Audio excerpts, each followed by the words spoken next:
Assalamualaikum warahmatullahi wabarakatuh. Saya Diana Kurniawati, calon guru penggerak angkatan 9 dari SMK Negeri 1 Bukateja, Kabupaten Purbalingga.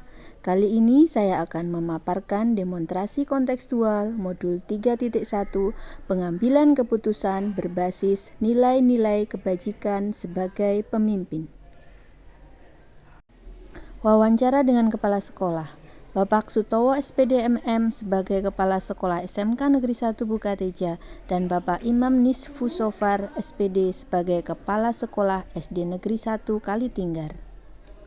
Wawancara dengan Bapak Sutowo SPD MM, Kepala SMK Negeri 1 Bukateja. Bismillahirrahmanirrahim. Assalamualaikum warahmatullahi wabarakatuh.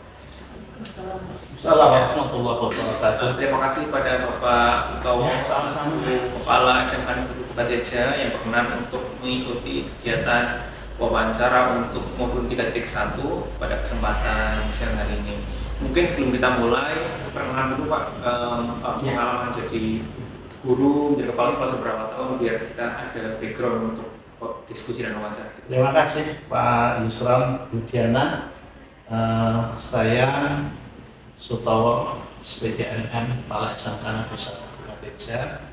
Sebelumnya dulu awal diangkat menjadi guru SMP Negeri 2 Penggelan selama 12 tahun. Tahun 2010 menjadi guru SMK Negeri 1 Penggelan selama 9 tahun. 2019 diangkat menjadi Kepala SMK Negeri 1 Karangjabi selama 3 tahun kurang 2 bulan dan dimutasi ke sini SMK Negeri 1 Bukateja. Ya kurang lebih perjalanan sampai hari ini menjadi guru sudah 25 tahunan. Ya. Baik, dengan pengalaman Pak Sutowo sebagai seorang guru dan kepala sekolah, pasti sudah banyak terjadi kasus-kasus antara dilema etika dan kebijakan moral. Pertanyaan yang ingin kami ajukan pertama adalah bagaimana Pak Sutowo bisa mengidentifikasi mana-mana kasus yang dibutuhkan moral, mana-mana kasus yang itu adalah dilema etika seperti itu. Iya, ya. Untuk dilema etika ketika sama-sama baik, tetapi kita harus mengambil keputusan. Ini memang agak lebih sulit dibandingkan dengan rujukan moral yang sudah jelas mana yang benar, mana yang salah atau mana yang pas, mana yang tidak. Jadi misal kalau etika moral, pelaksanaan ujian sekolah ini akan secara online atau secara tertulis. Sebenarnya ini sama-sama baik, tetapi kita harus memutuskan sehingga keputusan kita harus betul-betul pas, mana yang bisa diterima dengan pertimbangan esensi dari sebuah penilaian itu tidak bisa ditinggal. Itu pertimbangan pertama. Kemudian yang kedua, efektivitas dan efisiensi dari sisi penyelenggaraan, dari sisi administrasi, dari sisi tenaga, dan mungkin dari sisi pembiayaan juga perlu dipertimbangkan. Asal masih sama-sama esensi penilaiannya. Misal seperti itu, dan ini harus dibicarakan dari berbagai sisi oleh berbagai pihak yang ada di sekolah ini, dari tim manajemen dan guru-guru yang lain. Kalau yang etika, maaf, yang rujukan moral ini sih jelas. Misalnya ketika kita akan mengadakan cuti dan kepala sekolah memutuskan syarat cuti adalah mengumpulkan administrasi atau login PNM, maka ketika yang tidak itu ya sudah jelas tegas. Ketika memang tidak ya tidak, kita tidak akan mengaprov, kita tidak akan menyetujui ajuan cutinya. Kira-kira seperti itu, dan mungkin yang lain masih banyak. Bisa selesai dibicarakan. Ya Pak, Ya. selama ini bagaimana Bapak mengambil keputusan di sekolah Bapak, terutama untuk kasus-kasus di mana ada dua kepentingan yang sama-sama benar, Ya. atau sama-sama mengandung nilai kebajikan? Ya. Ini memang agak sulit, tetapi saya tidak selalu mengambil keputusan itu sendiri langsung secara cepat. biasanya kalau yang saya lakukan, kami akan meminta aspirasi baik dari pihak yang misalnya saja PKL itu seiring dengan visi kita untuk menjadikan sekolah berbasis budaya industri, apakah kita pertahankan tetap di industri yang biasa-biasa saja dalam tanda kutip di bawah pohon asem, atau kita masuk ke industri-industri yang setidaknya menengah tingkat nasional sehingga kita bisa menitipkan misalnya itu, maka kepala sekolah tidak bisa memutuskan sendiri.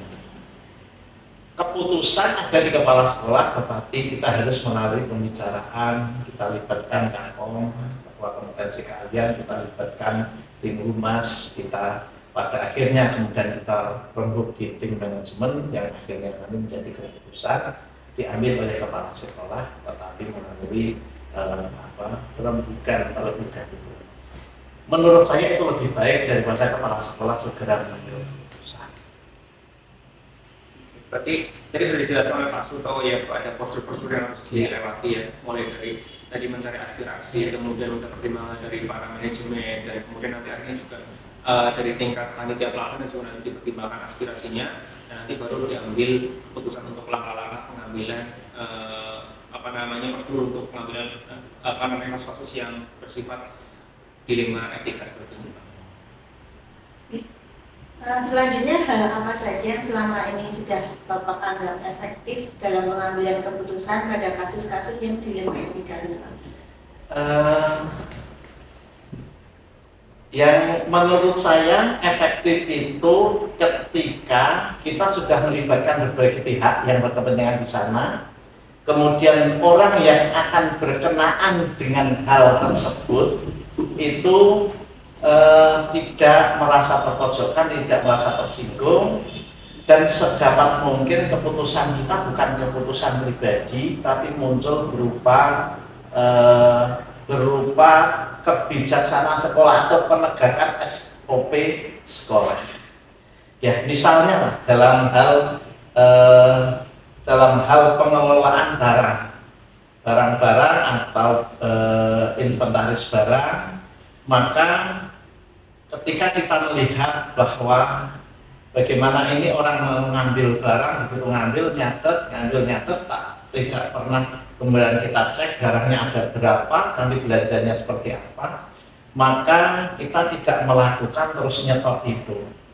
Nah, setelah kita coba kaji, maka kebijakan kita adalah kita buat ada petugas gudang di mana semua barang yang dibeli tercatat maksudnya, dan semua pengambilan dicatat, bahkan setiap bulan ada laporan barang ini masih ada berapa. Ketika pihak-pihak yang berkepentingan akan melakukan pengadaan, maka dia akan ngecek barang ini masih ada atau belum, perlu ditambah atau tidak, kalau sudah habis harus beli berapa dan lain-lain. Ini saya kira kalau ini kita langsung ambil keputusan saja tanpa membuat satu kebijakan, nanti akan banyak orang yang tersinggung. Nah, dengan cara itu barangkali semuanya akan lebih diterima dan lebih efektif, termasuk di dalamnya mengefektifkan tim pengadaan barang sehingga semuanya transparan. Terus dari pengalaman Pak Suto sendiri selama menjadi guru, jadi wakil kepala sekolah, ketika ada kasus yang dilema etika seperti ini, Pak Suto, kira-kira tantangannya apa saja, tantangannya yang jenengan hadapi? Kalau ada yang dilema etika, itu hanya kekhawatiran saja sebenarnya, kekhawatiran bahwa karena sama-sama baik, tetapi nanti akan memunculkan kesan orang atau yang berkenaan dengan itu dia akan merasa dikucilkan atau merasa tidak dipakai. Maka tantangan yang terbesar adalah bagaimana jikalau yang bersangkutan itu kemudian dalam bahasa Jawanya itu mutung. Ini yang kita hindari. Jadi kalau kemudian dia itu bisa legowo itu baik, tapi kalau kemudian itu mutung Ini yang sangat tidak kita inginkan, karena secara efektivitas bekerja berarti kita memutuskan sesuatu untuk menuju efektif, tapi di satu sisi menciptakan ketidakefektifan. Maka hal semacam ini memang betul-betul harus kita bicarakan, kita matangkan dulu sebelum kita mengambil keputusan dengan melibatkan orang-orang, ya terutama tim manajemen untuk mengkaji plus dan minusnya. Untuk penyelesaian dilema etika ini, apakah ada prosedur khusus atau bisa diselesaikan di tempat atau harus terjadwal seperti itu, Pak? Saya kira ini seni. Jadi manajemen itu seni. Ada yang harus diputuskan segera sesuai dengan kondisi. Ada yang semacam coba nanti kami atau saya akan berkonsultasi atau kami akan komunikasi dengan orang tertentu yang saya pandang ini bisa ikut memberikan masukan, dan bisa juga memang kita jadwalkan kalau ini sebuah kegiatan yang permasalahan yang harus kita putuskan ini menjadi kebijakan sekolah yang besar, maka kita jadwalkan, kita adakan semacam rapat, kemudian kita lanjutkan dengan pihak yang lain, baru akhirnya nanti kita akan memutuskan. Jadi saya kira ini adalah sangat fleksibel, karena namanya manajemen itu menurut saya adalah seni. Tidak bisa kita menggunakan satu teori yang sama harus kita putuskan dengan cepat, tetapi ekses dari keputusan itu yang perlu kita pertimbangkan. Ya, Pak. Kalau dalam menangani kasus tersebut, Pak, kira-kira ada orang, sosok ataupun faktor lain yang membantu jenengan dalam mengambil keputusan yang bersifat dilema etika tersebut? Tentunya ada.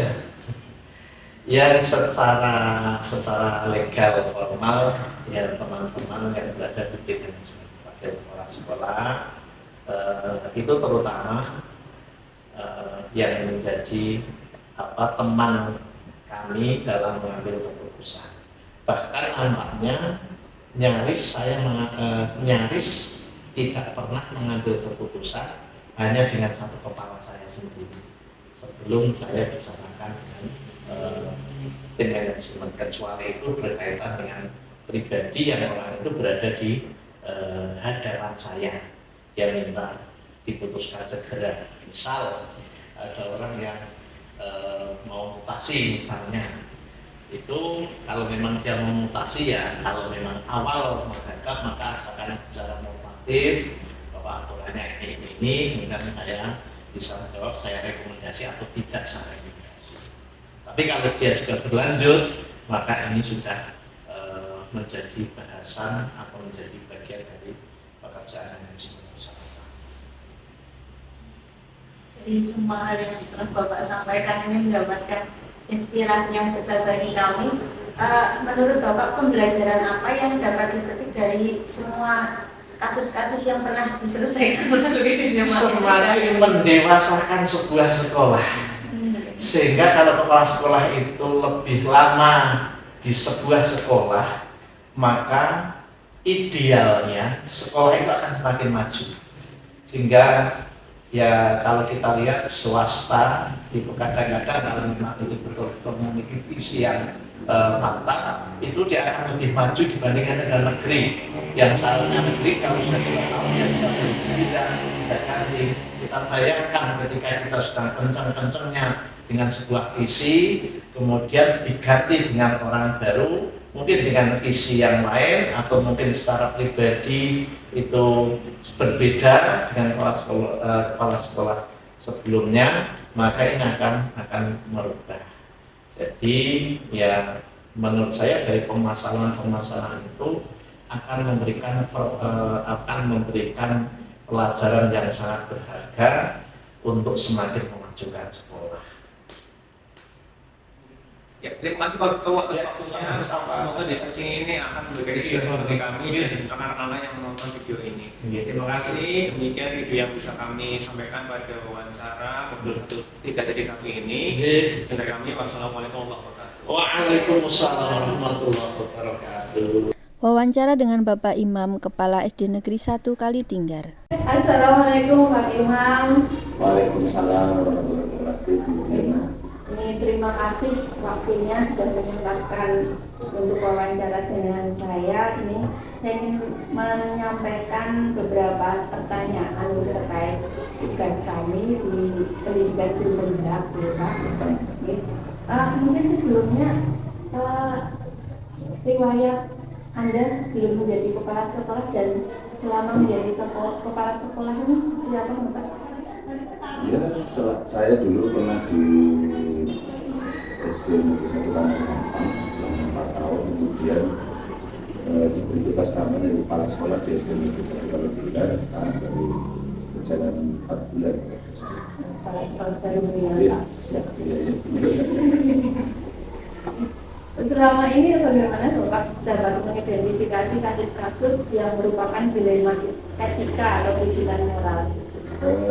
Selama ini yang saya hadapi memang ada beberapa permasalahan, terutama ketika kita mengidentifikasi tentu kita harus melihat orangnya dulu, latar belakang mereka itu seperti apa. Mungkin ketika kita ada satu masalah dengan wali murid misalnya seperti itu, tentu kita harus mengidentifikasinya itu latar belakang mereka itu dari segi pendidikan, lingkungan, dan pergaulan mereka itu seperti apa. Kita jadi tahu, istilahnya kita datangi mereka di lewat mungkin tetangganya atau istilah saudara itu kita tanya dulu seperti itu. Identifikasi latar belakang. Ya, latar belakangnya. Selama ini bagaimana Bapak menjalankan pengambilan keputusan di sekolah Bapak? Dalam mengambil keputusan itu saya tentu tidak bersifat otoriter. Saya tidak seperti itu. Saya tetap harus berkomunikasi dengan warga sekolah, baik guru, wali murid, atau siswa, dan juga kita bekerjasama dengan komite dalam mengambil keputusan. Karena apa? Ketika kita berkomunikasi dengan warga sekolah, berkolaborasi, tentu akan mendapatkan satu keputusan yang baik. Dan kemudian itu memang terkadang ada yang menerima atau tidak. Tapi ketika sudah diputuskan secara bersama-sama, maka akan dibicarakan dengan bertanggung jawab seperti itu.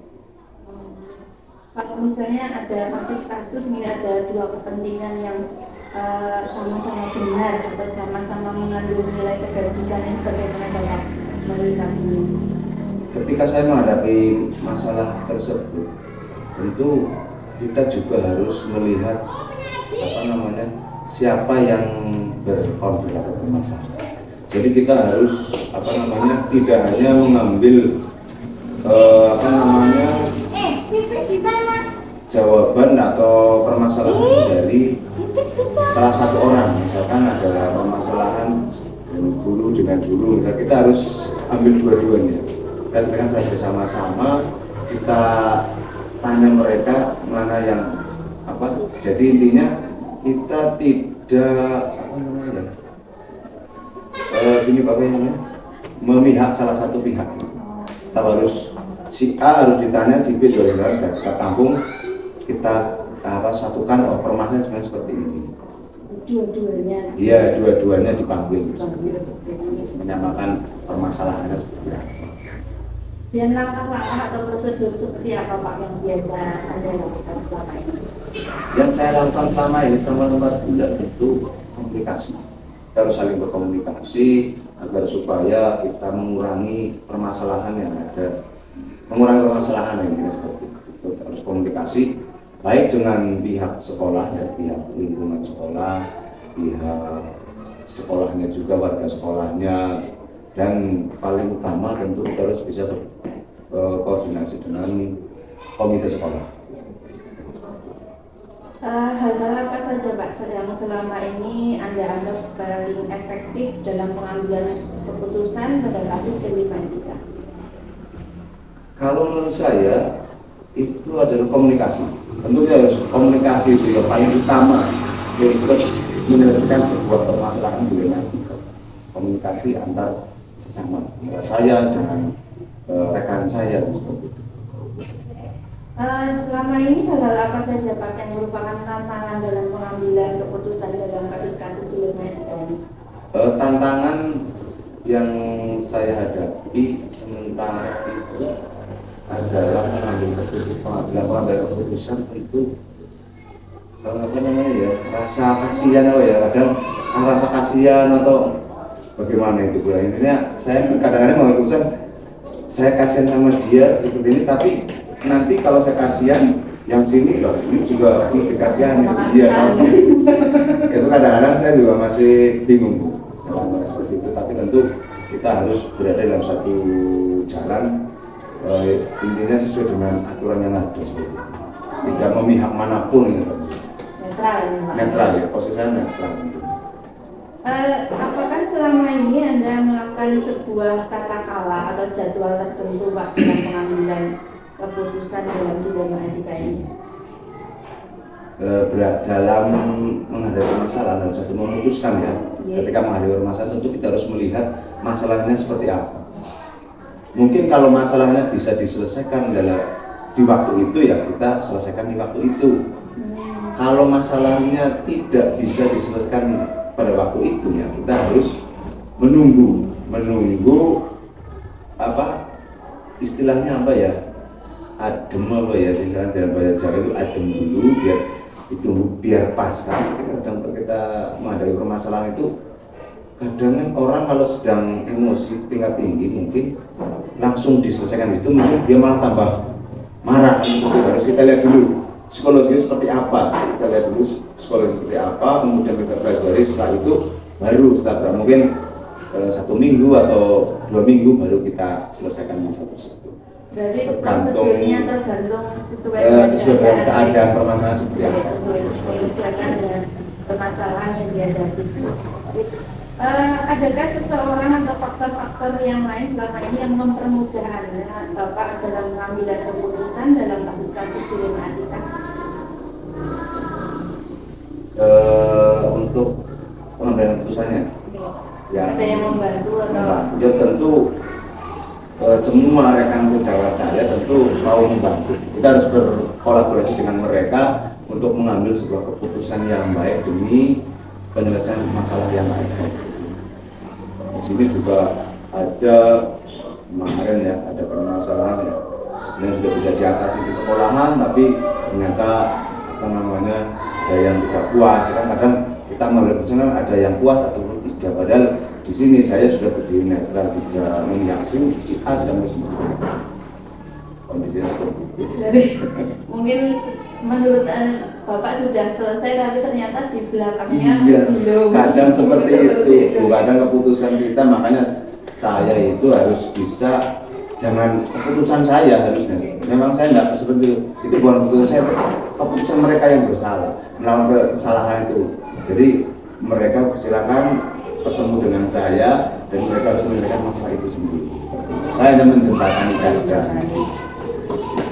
Dari semua hal yang sudah disampaikan ini Pak, pembelajaran apa yang Bapak petik dari pengalaman Anda dalam mengambil keputusan dilema etika ini? Pengalaman saya dari beberapa bulan terakhir ini tentu kita harus banyak belajar. Ternyata ketika mengambil satu keputusan itu harus sesuai dengan aturan tentunya, dan juga melihat kondisi seseorang, kondisi psikologis seseorang yang bermasalah. Karena apa? Ketika kita memutuskan dengan kondisi kita juga emosi, maka akan mendapatkan keputusan yang kurang baik. Dan mungkin jelas kalau keputusan itu didasari dengan keinginan kita, maka akan terjadi konflik di kemudian hari. Makanya saya itu berusaha untuk ketika ada permasalahan ya kita panggil kedua belah pihak untuk menyelesaikan seperti itu. Terima kasih Pak, waktunya semua jawabannya. Mohon maaf ini mengganggu waktu Bapak ya. Sama-sama Bu, mudah-mudahan tugas panjenengan nantinya ke depan bisa sukses bisa selesai tugas. Demikian Pak dari saya, kurang lebihnya Assalamualaikum warahmatullahi wabarakatuh. Waalaikumsalam warahmatullahi wabarakatuh. Terima kasih Bu. Refleksi wawancara.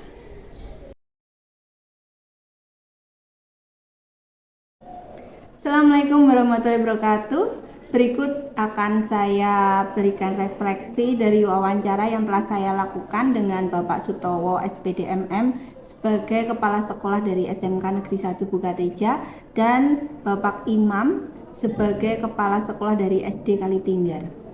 Oke, yang pertama, hal-hal menarik yang muncul dari wawancara tersebut adalah dari keduanya, Bapak Sutowo dan Bapak Imam, sama-sama mengambil keputusan yang terbaik untuk institusi mereka. Dengan cara mengambil keputusan yang tidak hanya atas kehendak pribadi, tetapi juga melibatkan orang-orang yang ikut berkepentingan untuk bersama-sama mengambil keputusan yang terbaik.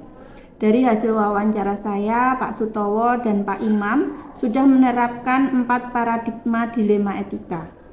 Yang pertama, individu lawan kelompok. Jika kasusnya seperti ini, maka akan diutamakan kepentingan institusi atau kelompok, namun tetap memfasilitasi kepentingan pribadi agar tidak dirugikan. Yang kedua, rasa keadilan lawan rasa kasihan. Dari hasil wawancara, Bapak Sutowo lebih mengedepankan rasa keadilan bagi semuanya, sedangkan Pak Imam lebih mengedepankan rasa kasihan dalam pengambilan keputusannya. Yang ketiga, kebenaran lawan kesetiaan. Dari hasil wawancara, kedua kepala sekolah ini menerapkan paradigma kebenaran lawan kesetiaan sesuai dengan masalahnya. Yang keempat, jangka pendek lawan jangka panjang.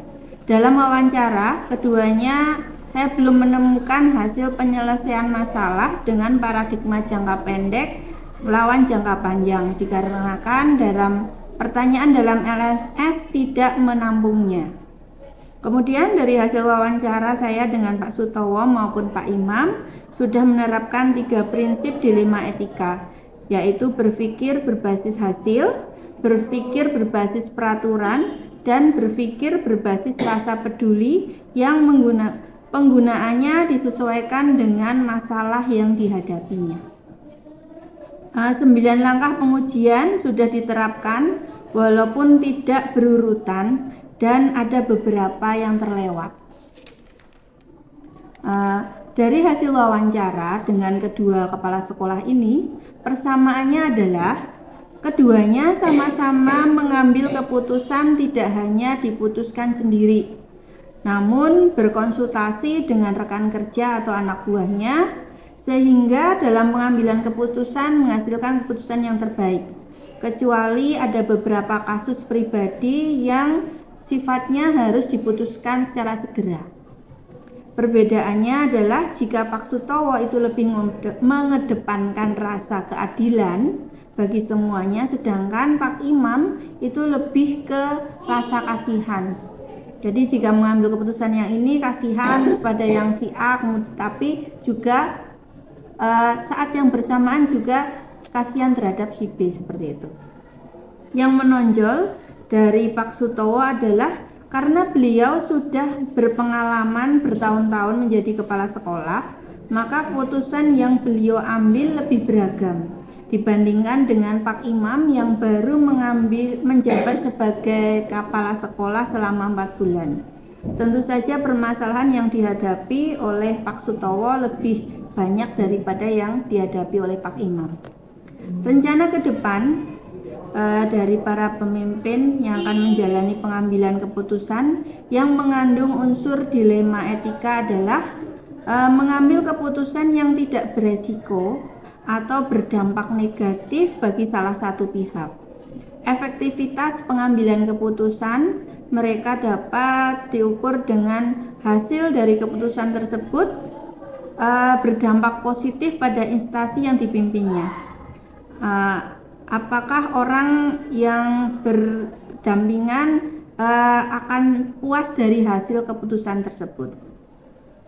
Saya sendiri dalam menerapkan dilema etika pada lingkungan saya dengan menerapkan paradigma prinsip dan langkah pengujian sehingga ketika diterapkan kepada permasalahan itu kepada siswa atau murid-murid saya dan dengan rekan-rekan guru itu akan menghasilkan keputusan yang terbaik, tetapi juga tergantung dengan permasalahannya harus diputuskan segera atau harus menyelesaikan dengan waktu yang tertentu. Jadi ada keputusan yang harus segera diselesaikan, tetapi juga ada keputusan yang pengambilan keputusannya itu membutuhkan waktu.